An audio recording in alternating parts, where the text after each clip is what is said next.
Back to China now. About 6 years ago, in 2012, we reported on what was an undercovered aspect of Chinese journalism, the rise of investigative news outlets. One of the organizations we looked at then was the Nanfang Media Group, or Southern Media Group, based in the city of Guangzhou. Publishing papers like the Southern Weekly, the Southern Metropolis Daily, and the 21st Century Business Herald, the group had a track record, investing in deeply reported, muckraking journalism that held Communist Party officials to account and even resulted in some political and legal reforms. That's not the case now. After a few serious run-ins with the authorities, Southern media and its journalists have come under a kind of pressure that has severely handicapped investigative reporting. This is just one case in a landscape that has seen significant shifts. Greater state monitoring and control of media, as well as increased competition and falling advertising revenues, have all had an impact. The Listening Post's Meenakshi Ravi now on the decline of the Southern Media Group's investigative reporting efforts and what that says about journalism in China today.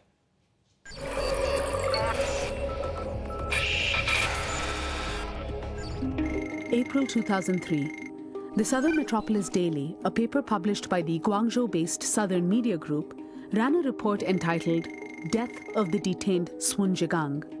The story was about a young laborer picked up by police for not carrying his ID.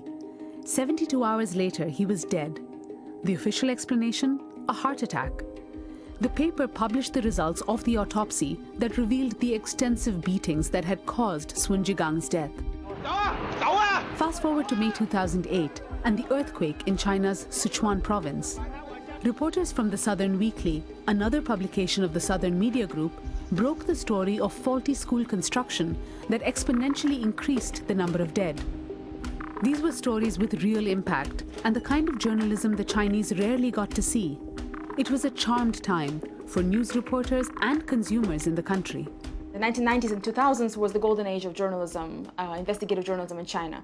And the prime example of that golden age is the Southern Media Group. This particular media group has done really well in attracting wide readership, attracting advertising revenues, and becoming one of the prime examples of high-quality reporting that is also capable of making money in China. Two main issues emerged alongside China's social development in the 1990s. The first was police abuse of power, often resulting in violence or wrongful convictions. The second was government corruption. Southern Media Group, especially Southern Weekly, had many outstanding journalists well versed in the methods of Western investigative journalism. Their reports on these subjects became the benchmark for Chinese media workers at the time. China's golden age of journalism was not to last. As the country approached a political milestone, the 2012 transition from Chairman Hu Jintao to Xi Jinping, the censors swung back into action, and aggressively. For the Southern Weekly, New Year's Day 2013 marked an unprecedented moment in China's media history. That year, in its New Year's editorial, the paper called on the country's leaders to adhere to the principles in China's constitution. As it went to print, however, the editorial was pulled by state censors and replaced with a version in praise of the party and its newly anointed leader. Journalists at the Weekly staged a walkout, the first of its kind in communist China. Hundreds of ordinary citizens would later join the protests in solidarity against the censors. Fang Kecheng was in the newsroom that day. The censors really stepped over the line. So we posted this whole situation on social media and got a lot of supporters.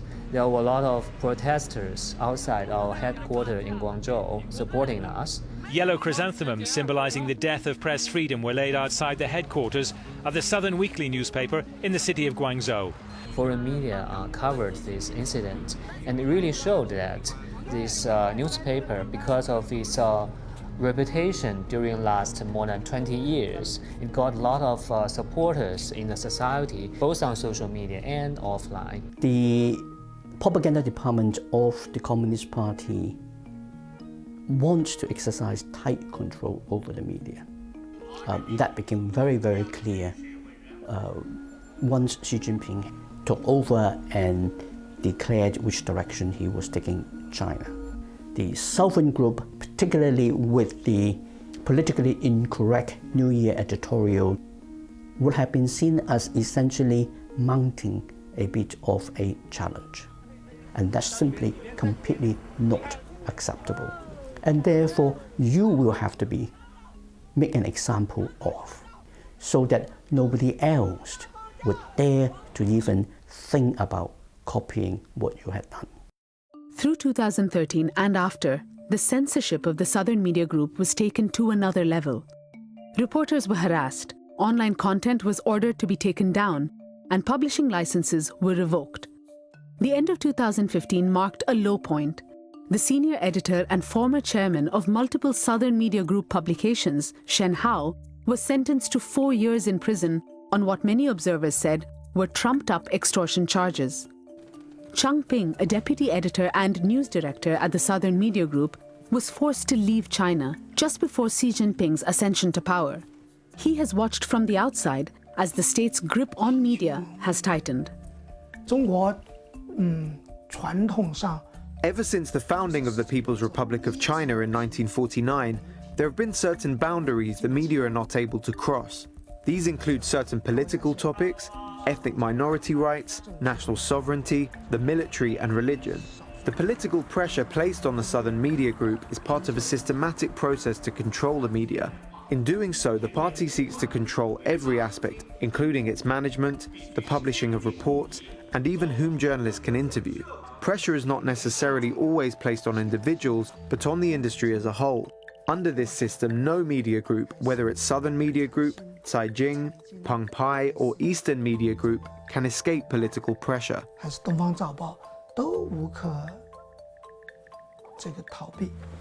However, it was never political pressure alone that pushed the Southern Media Group into decline. Competition from online media resulted in plummeting ad revenues and stagnating media salaries. Many journalists left to work in business and tech startups across the country. The Southern Media Group's case isn't an isolated one. It's just one of the most prominent. Sun Yat-sen University recently published a report showing that across the media landscape, the number of investigative journalists has more than halved since 2011. For those who remain, doing investigative work involves navigating both the editorial red lines set in place by Beijing and the changing media market.